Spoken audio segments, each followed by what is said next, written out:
Salut à tous et bienvenue pour ce nouveau podcast, le Club Paname numéro 5. Beaucoup de plaisir encore une fois aujourd'hui avec mes experts. Dryas, comment vas-tu? Ça va bien, je de retour de crève, mais ça commence à aller mieux. Bonjour tout le monde. Je sais, Basto, comment ça va? Parfaitement, sauf qu'il y a Dryas à côté de moi. Et El Patron avec nous, Juanpi, comment ça va? Hello, ça va très bien, merci. Aujourd'hui, on va parler du match d'hier. Le PSG s'est imposé 6-2 au Parc des Princes contre Bordeaux. On va parler de ça. On va parler aussi du match de la semaine de Ligue des Champions juste après. Le PSG s'est imposé 3-0 contre le Bayern Munich au Parc des Princes. Bon, on va commencer tout de suite par le match contre Bordeaux, les gars. Dryas, qu'est-ce que tu peux me dire de ce qu'on a vu hier? C'était sympa, non? Ah, c'était très sympa. Après, tu sais, quand on n'est pas des experts pour rien, on a des trucs à redire parce qu'on est des casse-couilles, quoi. Vas-y. Si, tu vois, s'il faut rentrer dans le... Enfin, je suis presque pas prêt, là, en fait. S'il faut rentrer dans l'extase générale, ouais, c'était le pied, ça a défilé, c'était des mouvements offensifs de grande qualité, on a retrouvé un Draxler formidable, il a mis 20 minutes à trouver le tempo, et une fois qu'il l'a trouvé... c'est devenu un régulateur monstrueux au point où on peut se demander s'il met pas une très sérieuse concurrence sur Rabiot. On a Mbappé qui est toujours égal à lui-même, qui est à la fois simple dans son jeu, qui est altruiste, qui provoque. On a comme point un petit peu négatif, on peut parler des deux milieux. Et la question du latéral gauche se pose, notamment sur l'aspect défensif, quoi. Mais voilà, en gros, sur ce match, c'était Paris qui déroulait face à une équipe qui a l'habitude de jouer la possession et qui s'est pas mis à défendre, et cette équipe s'est fait punir dans les grandes largeurs. Ok, sympa comme analyse. Basto, toi, qu'est-ce que t'en as pensé? Je vais retenir aussi ce qu'a dit Unai à la fin du match quand on lui demande pourquoi il a mis Draxler relayeur. Il dit on veut jouer différemment, donc il faut tester des choses et qui petit à petit se mettent en place. Il a aussi parlé qu'il voulait peut-être tester Di Maria à ce poste. Donc on va avoir des choses intéressantes dans les semaines à venir, je pense, selon les configurations de match. Et là, donc avec Draxler à ce poste de relayeur, comme en équipe d'Allemagne, un peu dans le même rôle, très libre, mais qui ne rechigne pas au travail défensif. D'ailleurs, il y a deux débuts de Parisiens qui viennent d'interception de Draxler. Ça a été plutôt très intéressant, et avec 4 joueurs offensifs, on a été pour la première fois très très équilibré. Contre Lyon, il y avait un problème avec une ligne d'attaque haute, et puis derrière, les autres lignes qui étaient plus basses, c'était un peu démerdez-vous tout seul, les 4 devant. Alors que là, les 4 étaient devant, mais tout le bloc est monté, que ce soit les milieux, les latéraux ou la défense centrale. Donc on a eu un équilibre assez intéressant. Et juste pour rebondir, quand tu dis 4 offensifs, on jouait clairement en 4-3-3. Oui, c'était clairement 4-3, j'ai parlé de Draxler relais. Ouais, voilà. Oui, mais c'est la première fois qu'avec 4 joueurs offensifs, on a cet équilibre. C'est aussi dû peut-être au système et peut-être aussi au fait que le bloc monte et suive. C'est ça, on verra plus tard. Ok, Juanpi, El Patron. Bah moi, comment te dire, franchement je m'attendais un peu sans faire le mec qui sait tout, un match qui allait se dérouler un peu comme ça, avec du beau jeu, etc., un bon score, etc. Pourquoi? Parce que c'est paradoxal, mais à la différence de Montpellier, Bordeaux, qui est censé être une équipe qui nous poserait, vu son classement, plus de problèmes, est une équipe qui n'a pas refusé le jeu. Du coup, ça nous a permis de développer le nôtre, de pas être face à un mur comme ça de 11 joueurs, etc., d'avoir des espaces, etc., et de pouvoir produire du jeu, mettre en place 4 offensifs, etc. Maintenant, moi, comme sur les dernières saisons, souvent contre Bordeaux, il y a des bons matchs comme ça avec des gros scores. Pourquoi? Parce qu'ils ne refusent pas le jeu. Donc maintenant, à voir contre des équipes qui viendront au parc et qui bétonneront si on aura cette même réussite offensive. Le prochain match, ça risque d'être un peu pareil, vu qu'on joue Dijon, qui est une équipe très joueuse, il risque d'être... Ouais, mais tu vois ce que je veux dire ou pas? Même toi, tu l'avais... Ah oui, c'est ce que j'appelle les matchs faciles, entre guillemets, les matchs comme Bordeaux, c'est-à-dire les équipes qui sont pas des équipes comme Monaco, voilà, qui n'ont pas cette qualité technique, mais qui laissent des espaces. C'est là où on se régale le plus. Au-delà du match facile, faut revenir sur... on est revenu sur Draxler, qui a assuré une vraie transmission entre le milieu et l'attaque. Et il faut revenir aussi sur je pense, une consigne d'Emery qui est une forme de replacement de Neymar. On a vu énormément Neymar dans nos 40 mètres, voire même parfois un peu plus bas, qui était vraiment là pour faciliter la transmission milieu-attaque. Et je pense que justement par rapport à pas mal de matchs qu'on a vus depuis le début de la saison, on sent qu'il y a une vraie réflexion chez Emery sur ce constat qu'on a tous fait sur plusieurs matchs, avec cette espèce de coupure qui existe entre la ligne de défense en incluant les milieux et les trois devant, pour justement pallier à ce problème. Et j'ai vraiment le sentiment qu'il a demandé et à Draxler d'être plus bas pour se projeter, et à Neymar de redescendre pour venir récupérer la balle aussi. Et je pense qu'il y a matière à avoir des buts de surprise intéressantes vers les blocs, même si de toute façon, bien sûr, ça demande à être confirmé parce qu'on l'a pas encore vu. Il y a une autre nouveauté. Allez-y. Vas-y, Basto, vas-y. Oui, il y a aussi une autre nouveauté, entre guillemets, encore une fois, qui se confirme, c'est même quand il y a de l'espace, cette capacité à marquer sur 2 ou 3 touches en remontant 50 ou 60 mètres le terrain, notamment c'est quoi? C'est le but de Draxler, où Draxler récupère la balle dans nos 40 mètres, il remonte, même juste un relais avec Mbappé et but. Donc il y a 2 joueurs qui touchent la balle sur ce but. Il est même aux 30 mètres. Voilà, même aux 30 mètres. Donc il y a 2 joueurs qui touchent la balle et on remonte 60-70 mètres. Ou 60 Mais d'ailleurs, Basto, que tu me lances sur mon prochain point, j'ai une petite stat pour toi, avec une question. Paris a marqué 2 buts ou plus lors de 7 de ses 8 derniers matchs face à Bordeaux en Ligue 1. Ouais. Alors, les questions que j'ai envie de vous poser à tous, on va commencer par toi, Basto. Est-ce que ce gros score et la qualité du match qu'on a vu, est-ce que c'est anodin, ou est-ce qu'il y a vraiment une réelle progression du jeu du Paris Saint-Germain? Ça demande à se confirmer, mais je pense pas que ce soit anodin, puisqu'on voit un jeu de plus en plus complet. On marque aussi bien sur attaque placée comme le premier but, et même l'attaque placée sur le premier but, on part d'une relance de Kimpembe qui est dans ses 20 mètres, donc on remonte aussi 50 ou 60 mètres balle au pied, avec cette relance de Kimpembe qui casse les 2 premières lignes. Il y a Mbappé qui fait sa petite talonnade, et derrière Neymar qui fixe et qui sert Cavani. Ensuite, donc, comme j'ai dit, il y a eu des buts en situation de contre, que ce soit le magnifique but de Draxler et même le dernier d'Mbappé, même si c'est un contre plus haut, Draxler presse, récupère la balle, je crois que c'est dans le camp adverse, mais juste au début du camp adverse, puis il décale Mbappé. Donc il y a encore une fois seulement 2 joueurs qui touchent la balle et on marque. Donc on n'a plus besoin de construire forcément nos actions à la récupération de balle, on peut aussi exploser vite en contre, et ça c'est clairement une consigne d'Emery. On avait lu quelques extraits de son interview au SoFoot dans le podcast numéro 2, où il disait il faut pas se priver de faire des contre-attaques quand on en a l'occasion, et on le voit de plus en plus ça, donc ça c'est un vrai progrès. Ok, Drayas, qu'est-ce que t'en penses? C'était quoi déjà la question? Est-ce que c'est anodin ou tu vois une vraie amélioration? Bordeaux, on les bat facilement. C'est ce que je disais tout à l'heure, et je vois une vraie différence, c'est qu'on s'appuie très très peu en fait sur le milieu de terrain, dans le sens tel qu'on s'en appuyait avant. Les passes, bon, Mota n'était pas là, mais les passes Verratti-Mota, ou en l'occurrence Verratti-Rabiot, etc., ont été relativement limitées dans le match. On cherche... Voilà, pour répondre à ta question, en fait, si je mets du temps à la Simkin, pour répondre à ta question, c'est pas anodin, mais c'est pas définitif, dans le sens où c'est un match qui soulève des questions. Est-ce que c'est vraiment des variations qui sont amenées par Emery? Justement, le fait de moins s'appuyer sur le milieu, de plus s'appuyer sur la prise de vitesse quand on le peut. Est-ce que le fait que on ait un bloc avec un mec de la ligne offensive qui ait tendance à revenir vers le milieu, et un mec du milieu qui ait la capacité de se projeter devant, ça fait partie des réflexions d'Emery. C'est pas anodin, ça reste un gros score, qui mine de rien c'était le 2e de la Ligue 1. Ça reste un gros score. Oui, le 3e, ouais, pardon. Un 5e, bon, enfin, en gros, l'équipe qui avait jamais perdu. Mais voilà, on n'en est pas encore au stade de l'enseignement, on est plus encore au stade des questions par rapport aux problématiques qui ont pu être soulevées par rapport au début de la saison. J'ai quand même une info pour vous, c'est que Paris aujourd'hui, après 8 matchs de L1, ils ont un différentiel de but de plus 22. Oui, c'est monstrueux, ouais. C'était pas. Mais ça, c'est pas dû qu'au jeu, parce qu'on a vu aussi. Il n'y avait pas eu de différentiel aussi élevé depuis 1952 pour Reims. Ouais.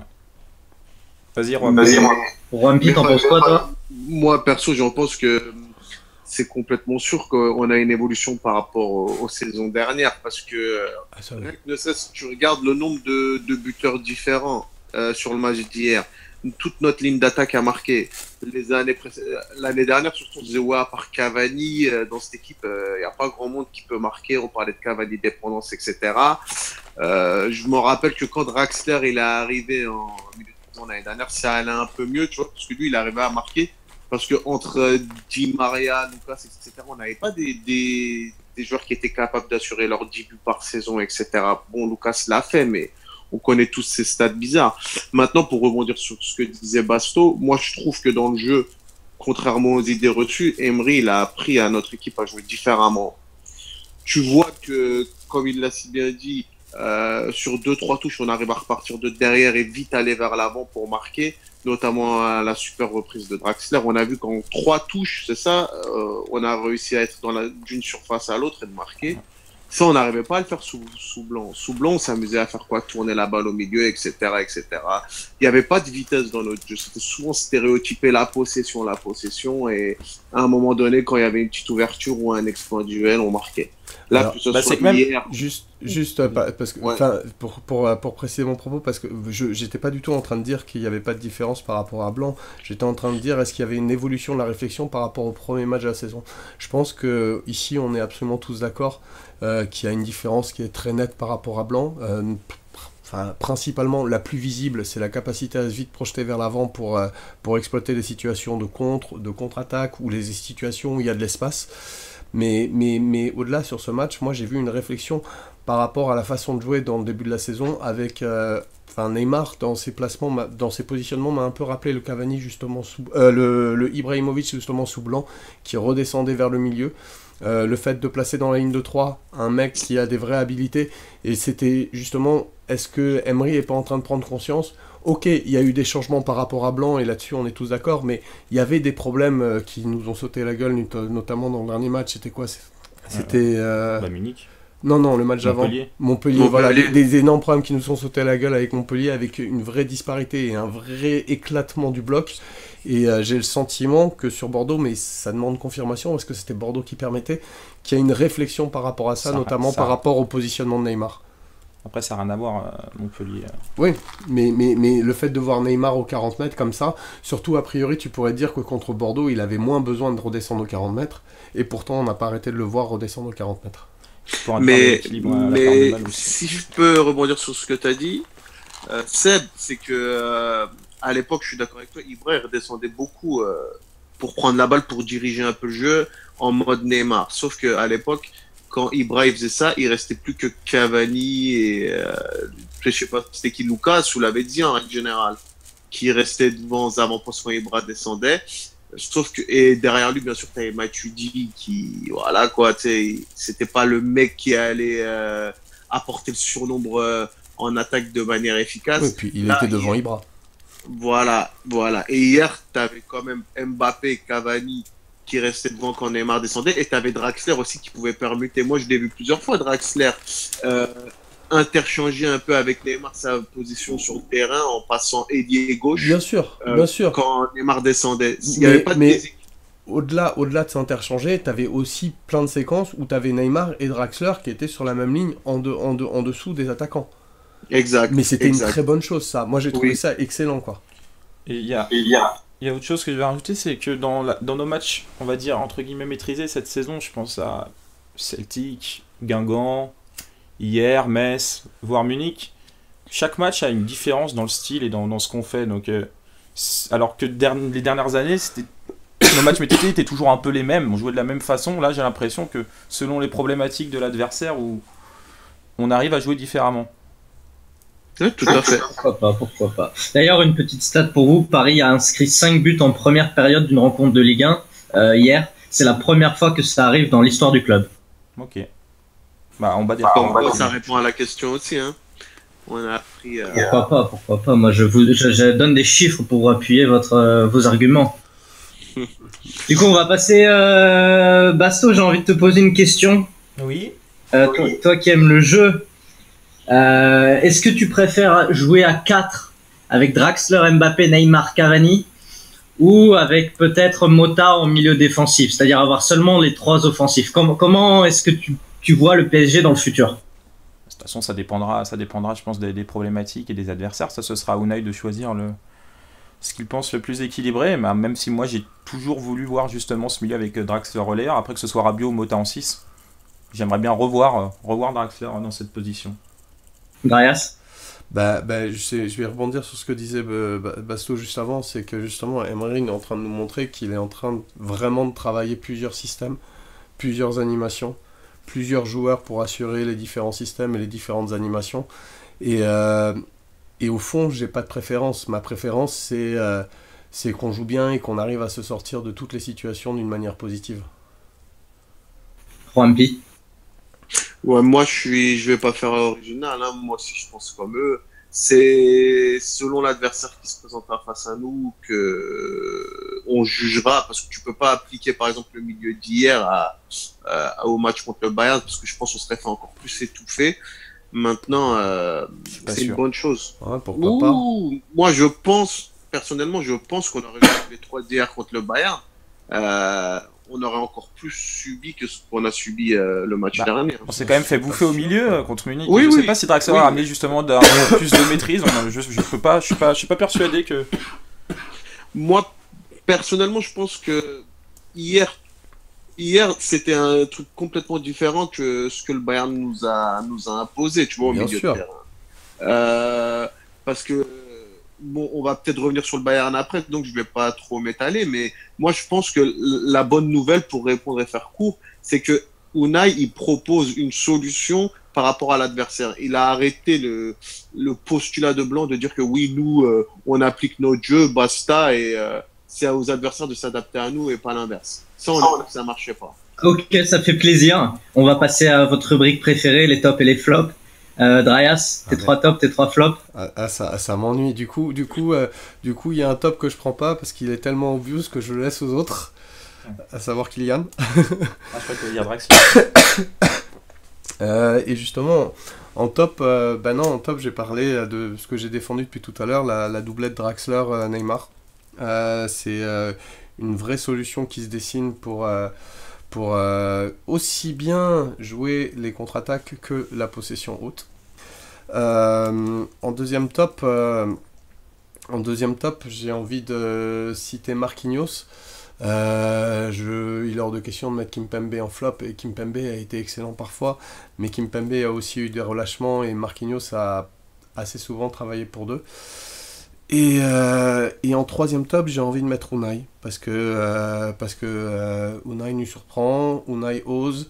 Je trouve que sa gestion de l'effectif qui a été décriée, c'est peu que de le dire, commence tout à coup à apparaître, avec un Di Maria qui commence à faire ses rentrées, il le met petit à petit en confiance, un Draxler qui l'a su relancer à de nombreuses reprises, Lo Celso qui est annoncé comme étant mal géré, mais qui, mine de rien, si on regarde Lo Celso, c'est simple, il a participé à tous les matchs de la saison, quel que soit le scénario du match. Lo Celso rentre quand on est à 0-0, Lo Celso rentre quand on est à 4-1, Lo Celso, donc je trouve que sa gestion de l'effectif commence à devenir extrêmement positive. Au niveau des flops, j'aimerais nommer les deux milieux. Rabiot, c'est tout con, mais Rabiot était pas mal. Voilà, il était pas mal, mais Rabiot était en 6, et quand on a connu Mota en 6 et qu'on voit Rabiot en 6, c'est vachement moins bien. Verratti, qui est devenu le petit hibou, quoi. Qui est devenu le petit hibou qui nous est si plaisir par sa protection de balle, sa capacité de sortir de pressing avec sa technique. Même au niveau des passes, il en fait encore des passes, mais j'ai l'impression qu'il en fait tellement moins. Au niveau défensif, des fois tu le vois courir pour revenir, il a l'impression d'être essoufflé après avoir fait 20 mètres, et tu as l'impression qu'il a vraiment du mal à revenir. Il est bien moins efficace au pressing. Et en flop, juste pour mettre Jimmy dans la merde, je vais prendre Ben Arfa. Et là pour le coup avec la sublime nouvelle déclaration de son directeur sportif, on est devenu dans une telenovelas pour teenagers, avec la dernière nouvelle en date, la potentielle menace du chantage au suicide qui ne se dit même pas. Enfin bon, c'est que dire de plus que On va rappeler la phrase pour les gens qui l'ont pas entendu. C'est quelque chose du genre, il dit s'il lui arrive quelque chose, je m'en voudrais, j'ai peur. Enfin voilà, c'est pathétique. Rappelez-moi, il gagne combien par mois, lui? Ouais, mais tu comprends pas, Rumpy, c'est pas ça le but dans la vie. J'en fais pas forcément le bonheur, mais bon, le mec est quand même là, il s'entraîne. Lui, en tout cas. C'est lui qu'on lui a dit de partir, il veut pas. Maintenant, il regretterait de pas être parti en Turquie. C'est bizarre ça, non? Qu'est-ce que vous voulez qu'on vous dise? On va pas épiloguer là-dessus, on s'en fout. Rumpy, tes 3 tops, tes 3 flops. Moi, perso, mes 3 tops. Donc, Draxler, parce que il ressortait de 2 titularisations pas top en Ligue 1. Hier, dans ce positionnement, franchement, moi, je l'ai trouvé excellent. Après, Neymar, comme disait Drayas, Neymar, son super coup franc, sa capacité à redescendre, à distribuer, j'ai adoré. Pour Neymar, c'est Neymar, quoi. Et en 3e, je vais mettre Mbappé, parce qu'il me fait plaisir. Tu vois, le gars, il est heureux d'être sur le terrain, il joue bien, il y va de son but, il fait des passes D, etc. T'as l'impression, malgré qu'il a 18 ans, il essaye de gérer les égos entre Cavani et Neymar. Il fait le médiateur un peu, il veut que tout se passe bien, etc. Moi, j'adore sa mentalité, franchement. Super recrue. Ensuite, pour les flops, je vais dire Verratti, parce que Verratti, honnêtement, il traverse les matchs de manière fantomatique. Je me rappelle de Verratti qui, à l'époque, quand on jouait contre le Barça, c'était le seul qui se mettait un peu au niveau de l'adversaire, qui nous faisait plaisir, etc. Aujourd'hui, si je cherche un match où il fait plaisir, franchement, il devient insipide sur le terrain. En 2e flop, je mettrais aussi Rabiot, parce que Rabiot, mais je mettrais plus ça sur le compte de la fatigue, parce qu'il donne beaucoup, etc. Hier, il a souvent joué en 6, ce qu'il aime pas forcément, il nous l'a assez répété, mais bon, il n'a pas fait un match grandiose. Et enfin, pour trouver un dernier flop, je dirais peut-être Kimpembe. Et encore, je suis très très difficile parce que pour quelques relances hasardeuses où il a redonné directement la balle à l'adversaire, mais bon, rien de grave. Ouais, puis voilà. Il a fait des relances hasardeuses, mais il a aussi fait 2 relances qui ont cassé les lignes et cassé les lignes de manière très positive. C'est-à-dire que oui, il prend trop de risques, mais ne critiquons pas trop ses relances parce qu'elles sont extrêmement positives. Qui dit prise de risque dit déchet. Exactement, bon, comme Neymar, hein, puisqu'il perd plein de balles, mais en même temps, à côté avec ce qu'il fait, on peut lui pardonner. Plasto. Alors, c'est bon, Seb? Ouais, ça. On est en train de perdre Drayas. Donne-lui un verre d'eau. Un bisou. Donc moi dans mes tops, vous avez un peu tout dit. Draxler, Mbappé, pour moi qui se dégage clairement. Draxler aussi bien dans son rôle avec ballon que sans ballon. On disait qu'il n'était pas forcément bon défensivement, mais hier il est bien placé, il fait des interceptions, il est bon au pressing, et c'est des interceptions qui en plus amènent des buts. Donc parfait. En top, la compo de fin de match, ouais, même si on était moins bien, le dernier quart d'heure un peu oura football, un peu déséquilibré. Finir avec Nkunku, Lo Celso, Draxler au milieu et Di Maria, Mbappé, Neymar devant, ça m'a fait kiffer. Et 3e top, Meunier, parce que il savait qu'on est traumatisé par le score de 6-1, donc il a fait exprès de faire une petite faute dans la surface pour qu'il y ait 6-2. Et dans mes flops, Yuri défensivement. Offensivement, il a été bon, mais défensivement, il a laissé des espaces tout le long. Ça passait à chaque fois de son côté, où ils étaient certes en surnombre, parce que pas forcément aidés, mais il défendait très loin. Il défendait très loin de son vis-à-vis. Et à chaque fois, ils avaient des situations de centre, des situations pour passer. Et il m'a plutôt inquiété dans ce domaine-là. Pour trouver un autre flop, moi je suis pas tout à fait d'accord sur ce que vous dites sur les milieux, puisque j'ai trouvé qu'ils étaient là pour l'équilibre, souvent bien placés, que ce soit pour accompagner les actions. Marco a continué à se projeter, Rabiot a fait des relances longues qui étaient à chaque fois de qualité.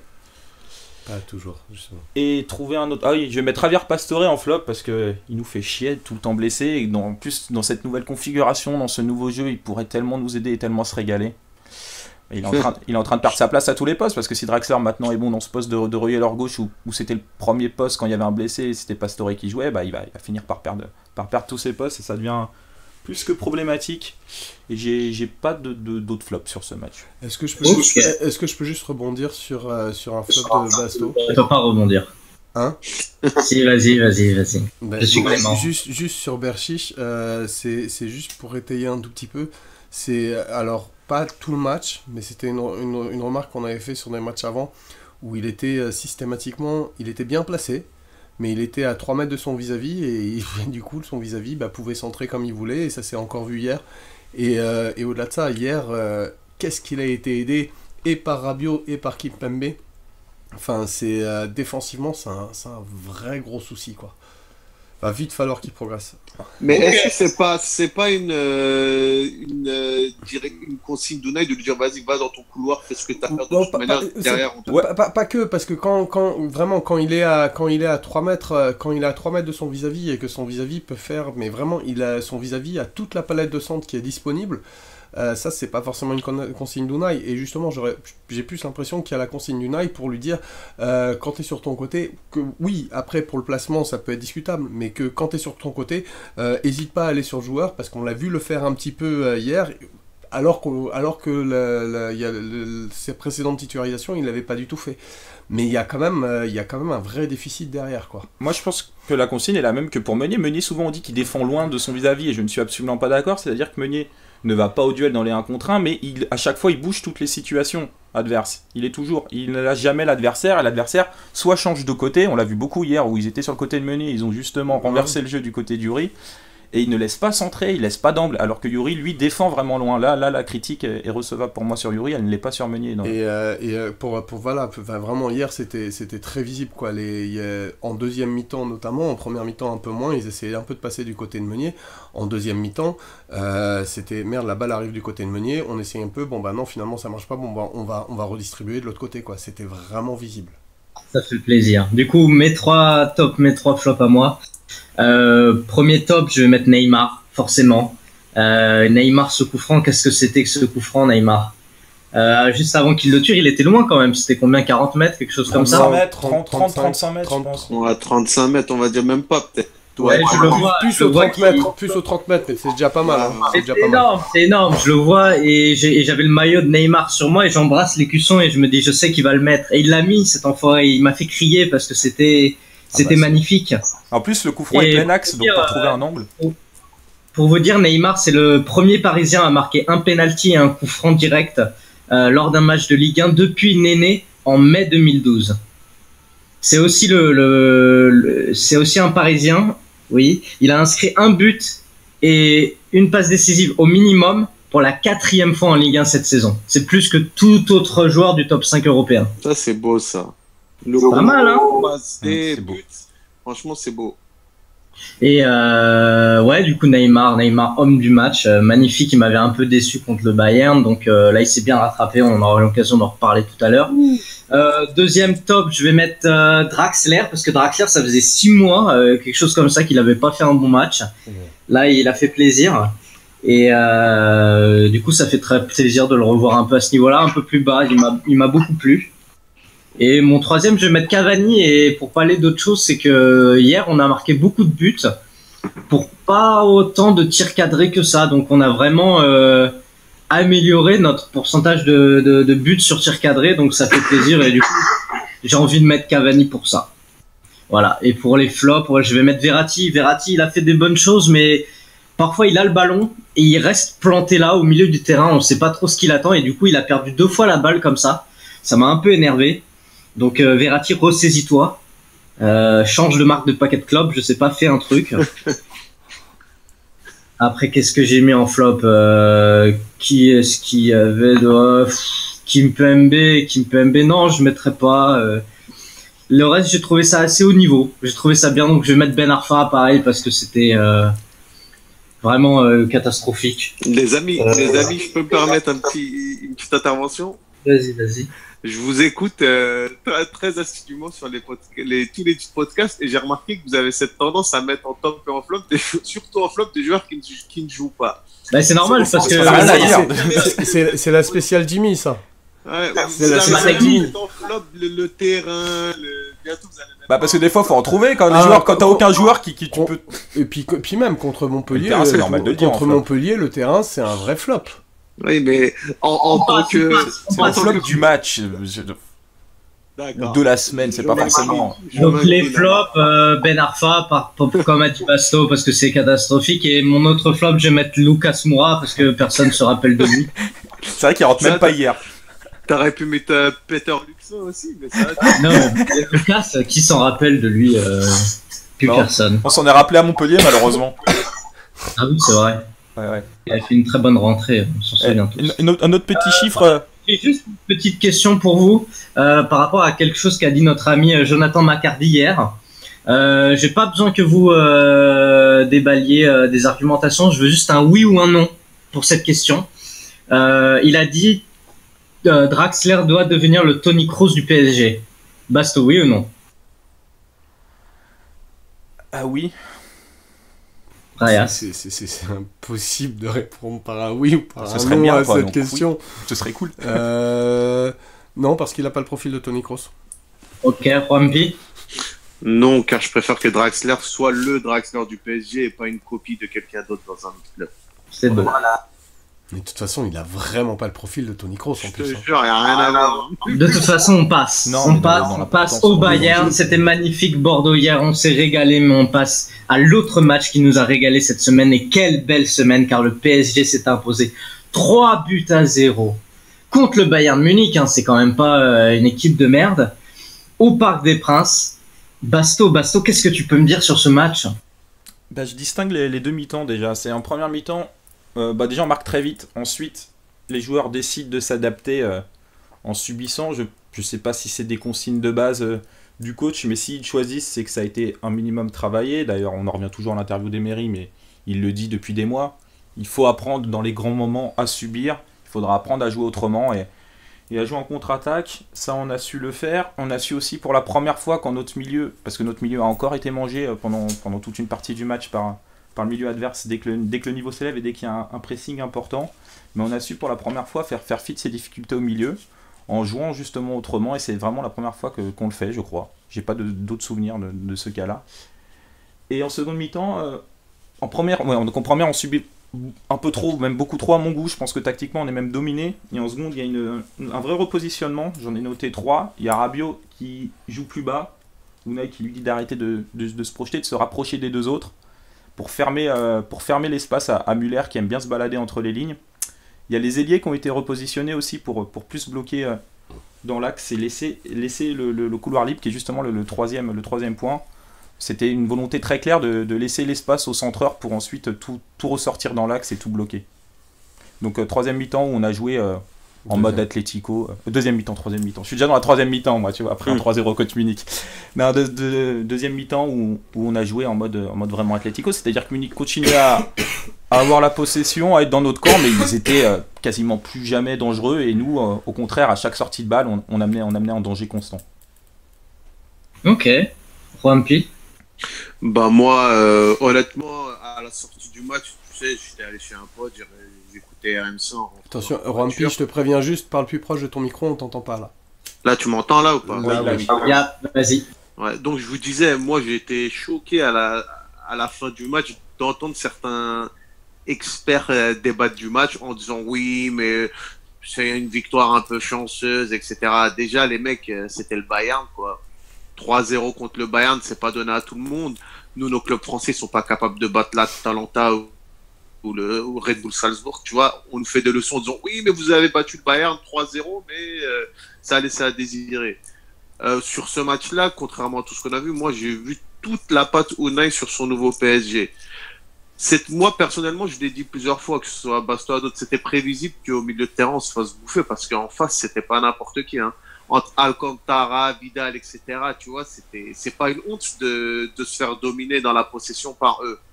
Maintenant, réduire le match à une possession de balle, c'était totalement aberrant parce que on a bien vu que le Bayern a eu la possession tout le match, mais au final, moi, ils m'ont fait trembler qu'une ou deux fois. C'était, on va dire, sur une frappe de Coman, un moment, en deuxième mi-temps. C'est le seul moment où j'ai eu peur. Sinon, à part ça, j'étais assez serein. Notre défense centrale, elle était acculée, mais elle a ressorti toutes les balles, comme Basto disait, dans l'axe, et ça nous a permis d'exploser. Maintenant, on a eu le mérite de marquer vite, de bien exploiter nos contres, parce qu'on a joué en contre. Que ce soit voulu ou pas, l'important, c'est de savoir qu'on a su réagir à une situation. Sous blanc, plusieurs fois, on était confronté à des milieux qui nous bouffaient soit physiquement, soit techniquement, mais on était perdu, on savait rien faire. On continuait à faire tourner la balle et se faire presser. Là, on a ressorti vite, bien, des transitions attaque-défense ultra rapides. Et enfin, que dire, moi, en deuxième mi-temps, comme Basto l'a bien dit, j'avais l'impression de voir jouer l'Atlético de Simeone. Et cet Atlético de Simeone, il a réussi à aller 2 fois en finale de Ligue des Champions en sachant faire le taureau face à des équipes qui avaient une meilleure possession, face auxquelles l'Atlético acceptait de subir. Mais subir, ça ne veut pas dire ça vous pouvez vaincre. Au contraire, on l'a bien vu. Et donc voilà, moi j'étais très très emballé parce qu'on a une nouvelle corde à notre arc, dans notre manière de jouer. Et moi personnellement, mercredi, ça m'a redonné espoir dans le fait de pouvoir aller très loin cette année en Ligue des Champions. Darius? Alors, en fait, il y a beaucoup de choses qui ont été dites, et à la fois, oui, Emery a une immense part dans cette première mi-temps, contrairement à ce qui a été dit. Non pas, et pas du tout d'ailleurs, parce qu'il s'est passé ce que Emery avait préparé à la causerie. Hein. Plusieurs joueurs ont dit non, c'est pas ce qu'on avait prévu. Il y a Mbappé qui l'a dit, il y a Neymar, je crois. Verratti aussi. Et Verratti. Enfin voilà, c'est pas du tout ce qui était prévu. C'est-à-dire qu'on s'est fait bouger en première mi-temps. On s'est fait dominer dans les grandes largeurs en première mi-temps. Mais, parce que Emery a appris aux joueurs à savoir exploiter les situations de contre, eh ben on a su trouver des situations de contre et les exploiter.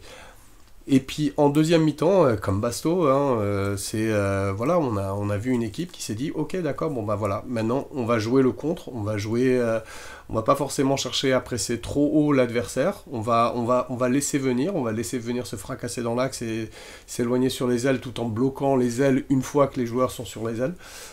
C'était admirable. Maintenant, il y a quand même pourquoi diable, mais pourquoi putain de diable de merde, pardon, excusez-moi ma vulgarité, pourquoi doit-on attendre la mi-temps pour avoir ces repositionnements? On pouvait commencer à jouer comme ça à la 20e, et c'est un truc, c'est un reproche récurrent avec Emery, c'est son incapacité à réagir avant la mi-temps, et son incapacité à faire des changements, alors hier exceptionnel à la 60e, mais d'une manière générale, son incapacité à faire des changements à la 70e. Oui, c'est grâce à Emery si en première mi-temps on a trouvé les solutions en dépit de se faire balader dans les grandes largeurs. Oui, en deuxième mi-temps, j'étais très content de la réorganisation, et moi, ça me gêne absolument pas qu'on n'ait pas forcément la possession et qu'on soit capable de jouer dans le contre d'une manière générale, mais pourquoi diable attend-il aussi longtemps pour faire ces repositionnements-là? Ça, c'est un petit truc qui est un petit peu agaçant avec le Papy Unai, quoi. Ok. Juste pour vous dire, la défaite du Bayern, ça a été la plus large défaite subie par Carlo Ancelotti avec le Bayern, toute compétition confondue, qui avait des résultats quand même pas dégueulasses avec le Bayern. Mais j'ai envie de rebondir sur ce que Rompy a dit. Du coup, il a dit parce que c'est quelque chose que j'ai remarqué aussi. J'étais très emballé à la sortie du match, j'étais très content.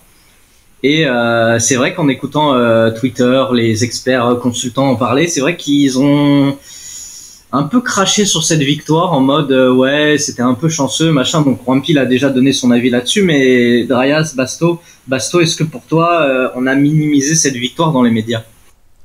Oui, parce qu'ils sont quand même allés très loin sur l'équipe 21. Bon, c'est l'équipe 21, on sait ce que c'est, mais ils ont même été dire le lendemain, quand Carlo a été viré, que Carlo avait fait exprès volontairement de lâcher le match. Ils ont posé cette question, une nouvelle lecture du match, est-ce que Carlo a volontairement dégoupillé le match? Je sais même pas comment on peut dire ça. Donc oui, ils sont allés très très loin. Darius? Bah ouais, j'ai envie de dire, on a l'habitude, hein. Quand Paris gagne, c'est l'adversaire qui est faible, et quand Paris perd, c'est que Paris est faible. Ça a toujours été comme ça.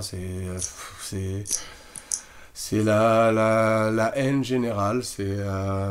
Maintenant, en plus, on est auréolé du statut du nouveau riche, de machin, de bidule, et tout ce que ça excusez-moi, et tout ce que ça induit. Mais même avant qu'on soit sous pavillon qatari, Paris se prenait plein la gueule, se faisait critiquer plus que de raison. Et au sortir de ce match, non. En première mi-temps, pour moi, le mérite en revient véritablement aux joueurs. En seconde mi-temps, le mérite en revient à l'équipe dans son ensemble, c'est-à-dire aux joueurs et aux coachs. Et à aucun moment, on peut sortir du match en ayant l'impression d'avoir gagné par hold-up.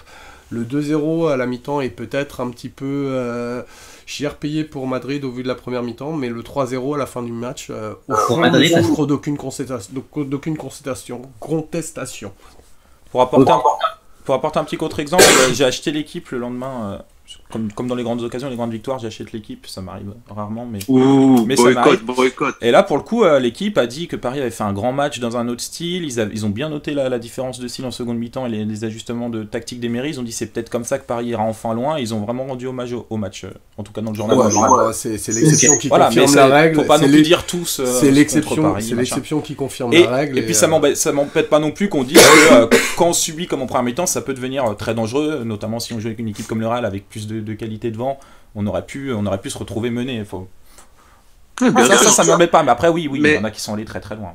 Mais je sais pas si tu es d'accord avec moi, mais moi j'ai aussi entendu que la victoire du PSG était très chanceuse, ils ont utilisé le terme chanceux, et était uniquement due à l'extrême talent individuel de sa MCN, comme ils disent. Sauf que moi je trouve que, en tant que personne qui regarde un minimum le foot et tout, que résister à un pressing tel du Bayern et à une acculation face à ses buts, c'est tout sauf de la chance. T'apprends pas à défendre ça n'importe où. Tu vois, c'est un vrai travail de pouvoir. Ah oui, mais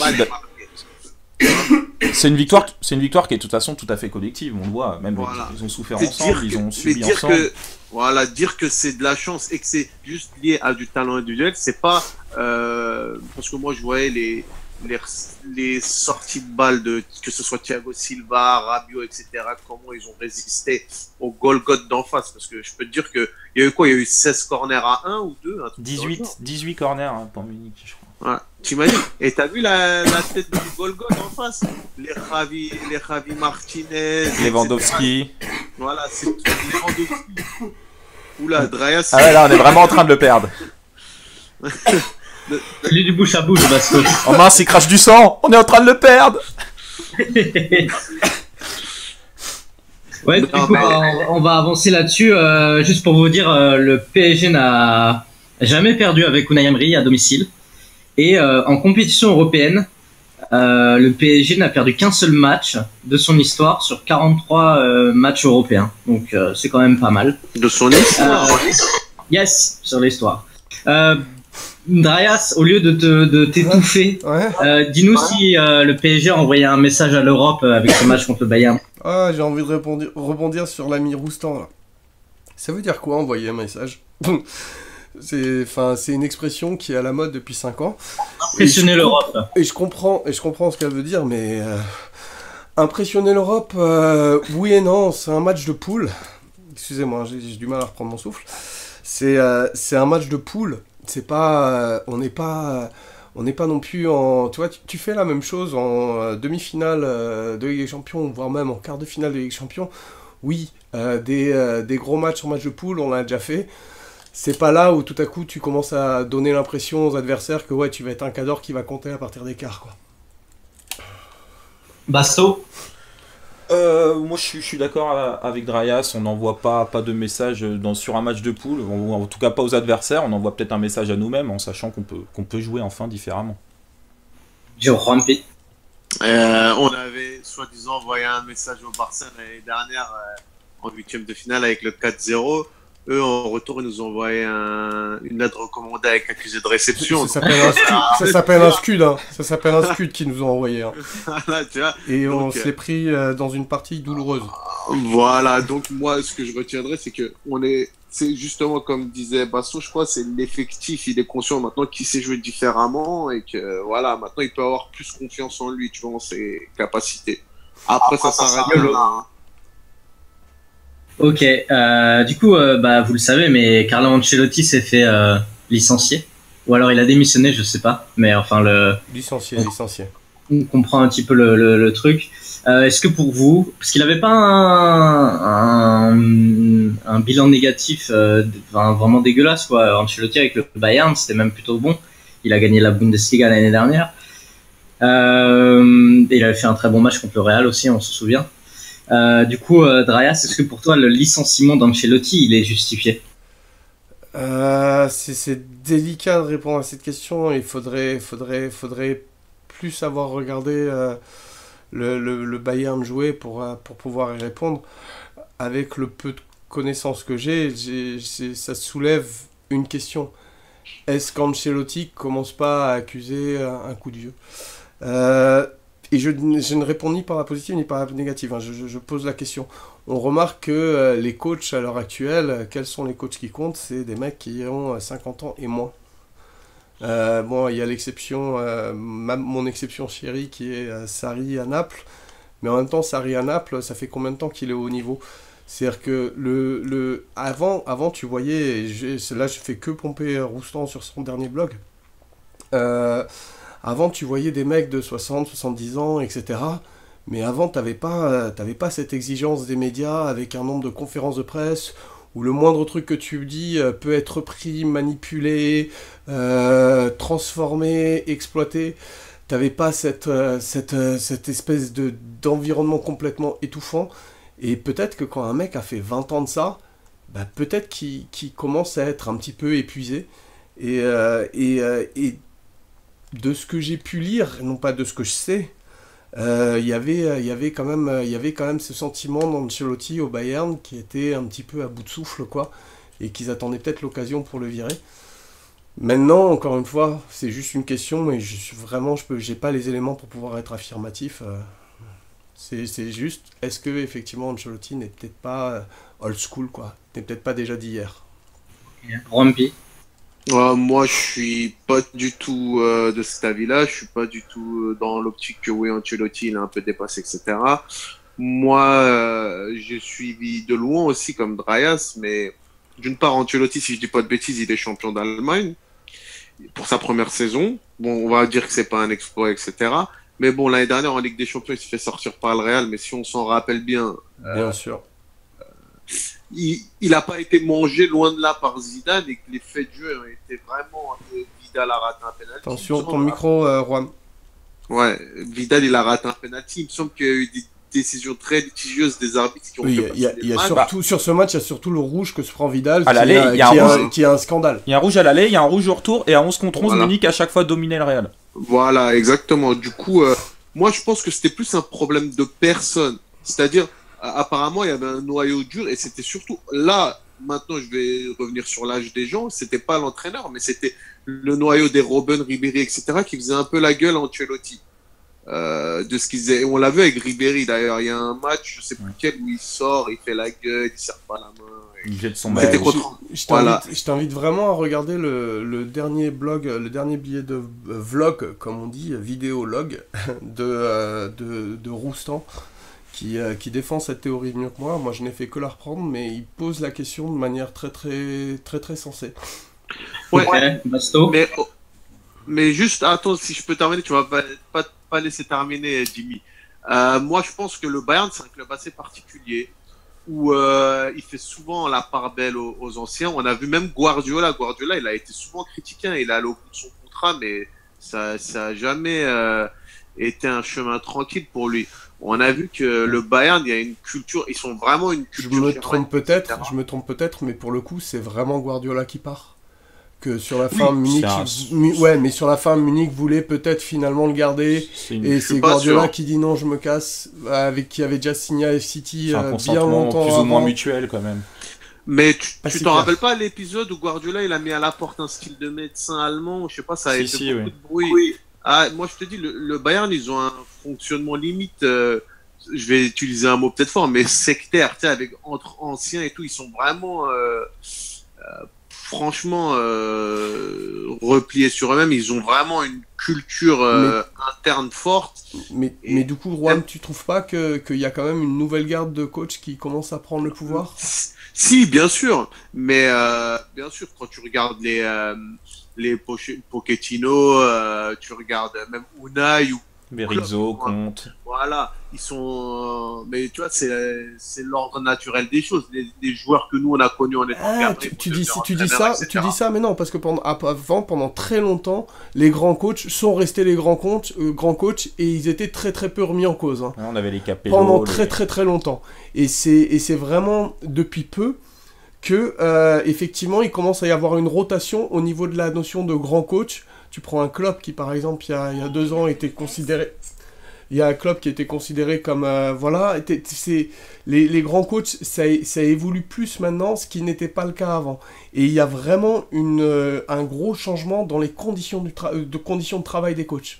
Et ce serait pas surprenant qu'après 10 ans, tu puisses commencer à être usé.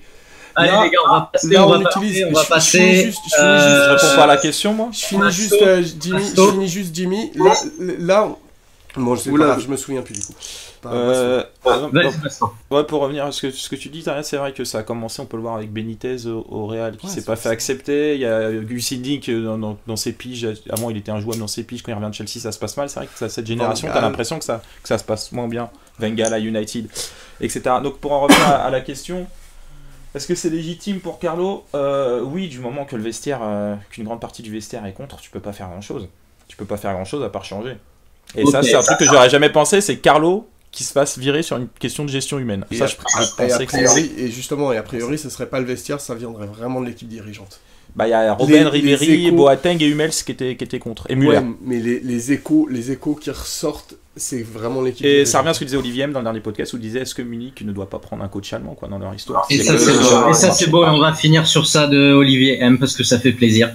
On va passer au top et au flop, votre rubrique préférée. Vas-y Drayas, tu commences, tes 3 tops, tes 3 flops pour le match contre Munich. C'est dur parce que j'ai des problèmes de mémoire et si les autres répondent avant, je m'en souviendrai un petit peu. Vas-y, je me souviens plus du tout du match. Alors en top, je vais mettre Areola, même s'il rate quelques sorties, même s'il y a quelques fois où il ose pas le faire, il a quand même répondu présent au premier gros match de la saison et on avait des doutes. Il fait les arrêts qu'il faut, je crois qu'il fait 3 gros arrêts, notamment cette main opposée magnifique à 1-0. Il fait aussi quelques sorties où il s'impose. Donc, Areola qui répond aux exigences du match. En deuxième top, je vais mettre Mbappé, même si j'ai un bémol sur son repli défensif, c'est-à-dire qu'il n'en a fait aucun. Et ça peut être préjudiciable par la suite. Il a vraiment fait aucun repli. Neymar le faisait, lui, côté gauche. Mbappé ne l'a pas fait, mais par contre, avec ballon, dès qu'il la touche, il y a une différence qui se fait sur plusieurs mètres. C'est hallucinant. Et en troisième top, je vais mettre la défense centrale qui a gagné tous ses duels. Alors en flop, ouais, c'est compliqué en flop. Je sais même pas quoi mettre en flop. Ah non, il y en a que tu peux pas oublier. Ah, il y a Kurzawa, c'est ça que tu veux dire? Voilà. Ah, Kurzawa, il est en dessous de tous les autres, ça, clairement. C'est peut-être son meilleur match. Ah, j'ai oublié dans les tops, je voulais mettre Alves en fait. Alves qui a été incroyable, qui marque le premier but, qui est sur l'avant-dernière passe du deuxième et troisième but, qui perce balle au pied, qui avait il nous dirait qu'il avait 25 piches là. Après quelques prises de risque. Quelques prises de risque, mais à la limite, avec tout ce qu'il fait derrière, ça ne m'embête même pas. Et donc Kurzawa, oui, voilà. Donc Kurzawa, c'est vrai qu'à côté d'Alves, il fait pas le figure, à côté de ses coéquipiers aussi. Mais il a quand même servi dans une chose, c'est qu'il a gagné aussi ses duels aériens. Ça, faut le dire quand même. C'est dans le deuxième mi-temps, dans tous ses duels gagnés, Kurzawa était là pour le faire. Mais c'est sûr qu'il est clairement en retrait des autres. Kurzawa, c'est clairement son meilleur match du début de la saison. Et le milieu, j'ai envie de le mettre en flop et en même temps, j'ai pas envie. C'est assez compliqué. C'est assez difficile de juger le match de ce milieu dans ce match-là. C'est paradoxal. Mais c'est vrai qu'ils ont été bouffés, mais en même temps, c'est compliqué. Bon, un pays. Bah moi en top je vais mettre Alves parce que Alves c'est typiquement le genre de recrutement tu sais chaque fois en début d'année on dit ouais est-ce que tel joueur va permettre au PSG de franchir un palier en Ligue des Champions et là Alves clairement dans la mentalité, dans la culture de la gagne, le gars il nous fait faire un bond de 50 mètres en avant, tu vois, il lâche rien, il est là, il est présent, tu sais, il a le petit vice des grands champions, etc. Ensuite je mettrais Thiago Silva, parce qu'on nous a fait tout un pataquès, on nous a même limite sorti une histoire comme quoi il serait peut-être blessé, qu'il hésiterait de jouer, parce que tout le monde a commencé à dire ouais, il a commencé à avoir peur, etc. Moi, je l'ai trouvé impérial, personnellement. Il a rien lâché. Et en 3, je vais mettre Areola. Et Areola, je vais rebondir sur un truc que j'avais dit après le match au Celtic. J'avais dit que peut-être le déclic qui va lui servir, c'est que Unai l'a laissé titulaire en Ligue des Champions. Il n'a pas fait cette rotation qui aurait pu le tuer complètement après Metz, tu sais, dans l'approche psychologique des matchs. Là, depuis le Celtic, j'ai l'impression que c'est un autre gardien. Honnêtement, il a été top. Moi, je l'ai trouvé vraiment parfait. Et j'ai l'impression qu'il a enfin pris son envol. On a un nouvel entraîneur des gardiens qui aide aussi peut-être à cela. Hein. Aussi, c'est peut-être lui qui lui a dit non, il faut le laisser, il faut arrêter tu sais, d'alterner, etc. Et là, moi, franchement, Areola, il me fait plaisir. Je dirais que c'est le maillon faible de l'équipe. Donc, maintenant, les flops. les flops, autant, et je vais rebondir sur ce que Basto a dit, autant j'ai adoré Mbappé, ses chevauchés fantastiques, il m'a fait rêver, mais d'un point de vue technico-tactique, aucune aide à son latéral. Franchement, il a pas du tout défendu du match. Je sais pas si vous l'avez vu défendre, vous. Non. Moi, je l'ai pas vu défendre Mbappé. une fois.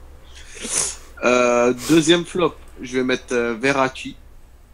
Parce que pour moi, Verratti, sur ce match, il a servi à rien. Oh, c'était le seul du milieu qui apportait offensivement, je trouve. Mais bon, vas-y. Ouais, mais en fait, je suis peut-être difficile avec lui, mais on a tellement espéré avec, enfin, même pas espéré, mais on a tellement été gâté avec ce joueur que t'as l'impression, là, il est rentré dans le rang. Qu'il existe même plus. Pour Verratti, je trouve que t'es vraiment Non, dur, parce que sur Montpellier, autant qu'on le mette en flop, ça me choquerait pas du tout. Autant il est à l'origine d'un nombre de contres phénoménal sur le match contre le Bayern. Hein. Et le nombre de balles levées qu'il fait par-dessus le milieu et la défense pour permettre à nos pointes d'aller la récupérer, il y en a vraiment pas qu'un. Hein. Et il ressort quand on subit en première mi-temps, c'est le seul milieu qui arrive à ressortir un peu du pressing. Verratti, c'est le seul c'est le seul milieu qui offensivement a proposé quelque chose et à de multiples reprises contre Munich quand même. Mais je l'avoue, je suis difficile avec lui, tu vois, mais c'est parce que j'en attendais tellement plus. Et j'ai une petite dent un peu contre lui après ce qu'il a fait cet été, tu vois. Je suis peut-être pas objectif. On l'a compris. Et enfin, mon dernier flop, c'est Hatem Ben Arfa. Non, je rigole, c'est Kurzawa. Parce que à de nombreuses reprises, je l'ai vu, il aurait pu partir vers l'avant, etc. Mais d'un coup, tu as l'impression qu'il se freine. Limite, maintenant, il a peur. Son seul but, c'est de donner la balle à Neymar maintenant. J'ai l'impression qu'il prend plus d'initiative, il construit plus.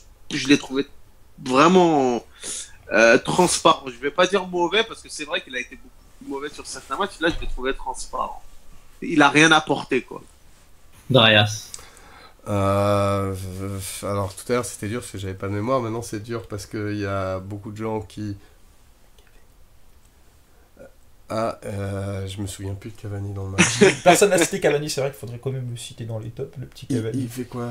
Bah, il fait taire un peu les critiques, les premiers doutes qu'on avait. À chaque fois qu'on a des doutes, ce mec. Dans le match bah, il marque ce magnifique second but. Défensivement, il vient de couvrir Mbappé tout le long du match. Oui, carrément, merci. Ouais, Cavani, oui. Autant on a vu Neymar en première mi-temps des fois redescendre un tout petit peu. Et du coup, je commence par le top Cavani qui devant est le seul qui faisait le pressing, les retours défensifs et qui compensait les manquements de pressing de ses adversaires. Donc et clairement Cavani en top, on peut le mettre d'une manière générale en top. C'est un joueur qui sans être le plus beau, et Dieu sait qu'on a des beaux joueurs, donc effectivement des fois il fait un petit peu tâche, même s'il essaie de participer au jeu offensif. C'est un joueur exemplaire, et effectivement quand il fait un bon match, ne pas le mettre en top, c'est presque assassin, quoi. Deuxième top, c'est un joueur que je vais placer à la fois en top et en flop, c'est Mbappé.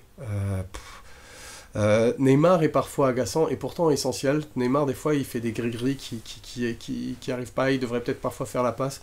Mbappé, c'est avec la balle, c'est la sûreté des décisions, quoi. C'est juste aucune erreur. Il y a pas, tu sais, en tant que supporter, il y a plein de fois où tu te dis oh putain, pourquoi il la passe pas, oh là il avait la place pour la passer. Mbappé, t'as même pas le temps d'avoir fait cette réflexion parce qu'il l'a vu avant toi et il l'a fait.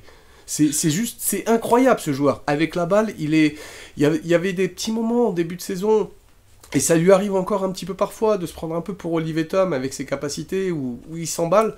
Mais dès qu'il arrive à simplifier son jeu, ça devient un délice, un joyau. Un joueur qu'on disait qu'il serait incapable de jouer à droite, et moi le premier je disais c'est dommage, machin, enfin j'y suis pas allé aussi loin que Menace, mais je le disais quand même un peu, c'est dommage, machin truc.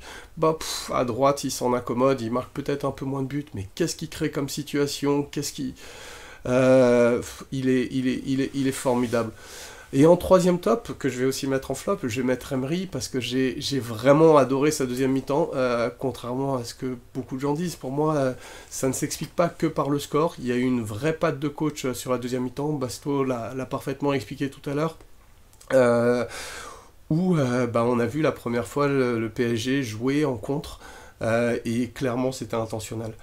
Et alors en flop, je vais en reprendre deux. Je vais d'abord reprendre Mbappé. C'est pas possible quand tu perds la balle de même pas faire 1 mètre pour essayer de la récupérer, et pourtant il ne fait même pas 1 mètre. En deuxième mi-temps, c'est très différent parce qu'en deuxième mi-temps, clairement, Emery avait dit aux 3 de devant, vous occupez pas de la défense, vous restez devant pour récupérer les balles. Donc en deuxième mi-temps, on peut pas juger la prestation défensive de Mbappé parce que ça correspond à des consignes d'Emery.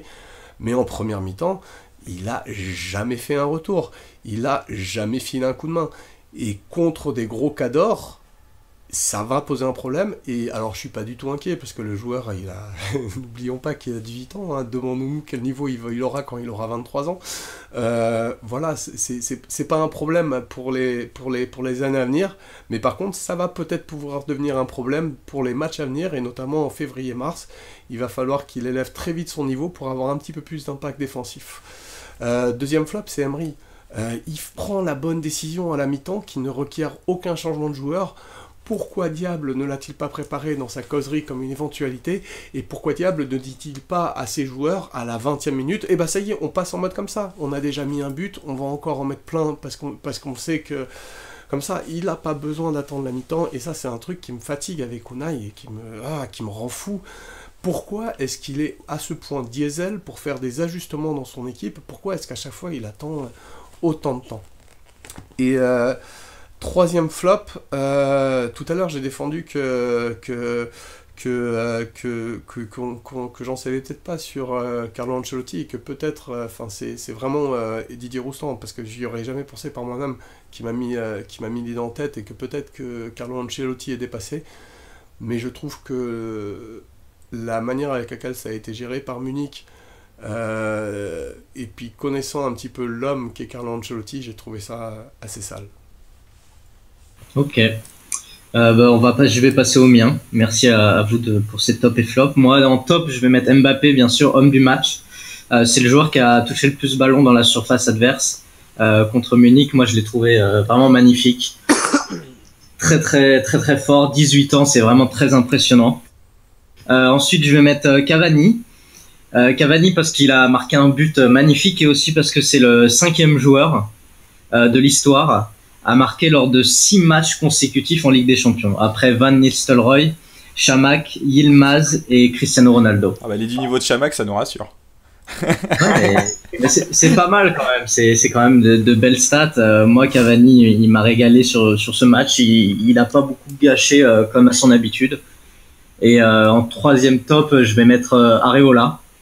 Parce qu'il a fait un super match et que vraiment il m'a impressionné, et j'espère qu'il va continuer comme ça, parce que passer de chèvre à bon gardien, c'est quand même pas donné. Alors je sais pas si c'est le changement d'entraîneur des gardiens qui fait autant la différence. Après, sur Areola, faut quand même noter, il y a encore des énormes progrès à faire sur ses bien sûr, mais c'était il nous a sauvé la vie. Ah oui, non, complètement, on est d'accord. Et aussi un 4e top, allez, parce que ça fait plaisir, je vais mettre Dani Alves, parce que très très bon en latéral droit, c'est vraiment immense. En flop, je vais mettre Kurzawa, j'épilogue même pas. En deuxième flop, je vais mettre le milieu, parce qu'il s'est quand même fait bien bouffer, même si ça aurait pu être pire quand même. Verratti, Rabiot un peu attentiste. Et en troisième flop, je vais mettre Neymar. Neymar, parce qu'il m'a assez déçu, je l'ai trouvé un peu perturbé, comme s'il voulait prendre le match sur ses épaules. Heureusement qu'Mbappé l'a un peu enlevé du poids. Mais c'est vrai qu'il m'a un peu déçu, il a raté des choses qu'il raterait pas normalement. Après, voilà, c'est juste pour le mettre en flop, ça reste quand même Neymar. Il a été buteur et passeur décisif sur les 2 derniers matchs de Ligue des Champions. Et il marque contre le Bayern Munich, ce qu'il fait depuis toujours, depuis qu'il est arrivé en Europe. Et c'est le joueur qui a touché le plus de ballons du terrain. Ouais. Il a touché 3 fois plus de ballons qu'Mbappé d'ailleurs. Ouais. Mais il aurait pu marquer plus. Enfin, je suis peut-être dur avec lui, mais il engage 2 grosses. Un contrôle à 1-0 qui doit l'amener en face à face, où il rate totalement son contrôle, et il y a un moment où il a le but grand ouvert et il tire à côté. Mais après aussi, il participe beaucoup à pas mal de contre-attaques qui finissent bien. Ça reste Neymar. Ça reste Neymar. Oui, bien sûr, si ça avait été le cas, c'est très dur de le mettre en place. C'est le chouchou, il a même sa casquette, Jérémy, ça lui fait plaisir de... J'ai l'écharpe, la casquette Neymar, ouais. Bon footix. Du coup, on clôt, ça fait plaisir, on clôt sur ce match, très très beau match. On va passer à la petite rubrique européenne et autres. que le PSG, ça fait plaisir. Alors, vous connaissez le principe. Chacun de vous, je vous donne une info. Et vous me dites avec un mot ou au maximum une phrase, sinon je vous tape, ce que vous en pensez, chacun à votre tour. On va faire dans l'ordre, on va faire Draias, Roampi, Basto. Est-ce que vous êtes prêts? Ouais. Première info, les 2 Olympiques qui échouent en Coupe d'Europe. Draias. Moi, haha. Roampi. Pathétique. Basto. Marseille ridicule, Lyon pas si mal.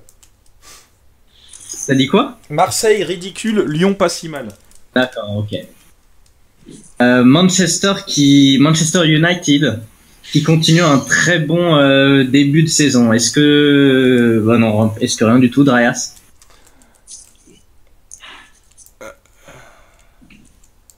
Surprenant. Roampi. Mkhitaryan. Aïe aïe. Basto. Mourignesque. Ok, ça fait plaisir. Manchester City qui s'impose à Stamford Bridge contre Chelsea. Draias. La BPL serait-elle sous-estimée? Roampi. Guardiola, hein. Basto. Je vais faire bondir Draias, mais Guardiola a trouvé l'équilibre avec ses 5 joueurs offensifs. Ok. Et dernière petite info, juste pour vous donner quelques stats, Cristiano Ronaldo, il a marqué 84 buts en BPL en 196 matchs. Harry Kane a marqué le même nombre de buts en 123 matchs. Quelque chose à dire sur Harry Kane, Draias? Pochettino. Roampi. Je pourrais que comparer si un jour il joue hors de première ligue. Basto.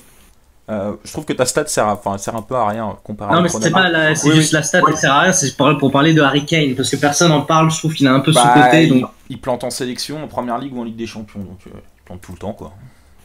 Donc sous-coté pour toi. Ouais, il est quand même bien coté, non? Est-ce qu'il aurait Je sais pas, y a pas sa mal de place critiques au sur meilleur lui. club? Je sais pas ce qu'on en dit en Angleterre, mais non, je pense qu'il est jugé à sa juste valeur. Et il rentre. C'est vrai qu'on n'aurait pas tendance à le mettre dans le top 10, top 15 des meilleurs attaquants du monde alors qu'il a sa place, ouais. Ok. Et une petite rubrique, pareil, très courte pour clôturer ce podcast. De manière assez réaliste, et j'ai envie que vous me donniez un joueur, et un seul, que vous souhaiteriez venir au Paris Saint-Germain au mercato d'hiver ou la saison prochaine. Un joueur, votre chouchou en Europe actuellement. De manière assez réaliste. Draias. Willian. De Chelsea? Hein? Ok. Basto, Roampi. Mon chouchou, c'est Mkhitaryan, tout le monde le sait, mais bon, si je devais choisir, ça serait Javi Martinez du Bayern. Basto. J'ai pas d'idée comme ça.